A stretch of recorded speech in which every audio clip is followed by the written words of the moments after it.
Next round, we begin with the beginning double crochet in the joining space, and then double crochet in the next 7,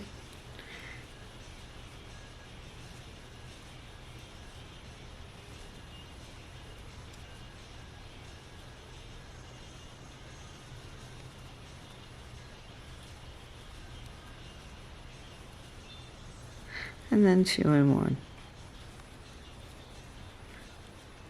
So it is 1 and 8 and then 2 and 1 for a total of 120 stitches.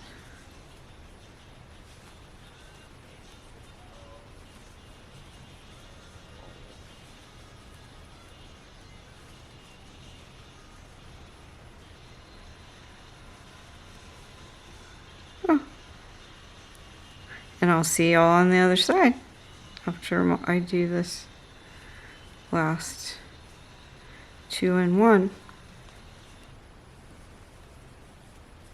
Thank you.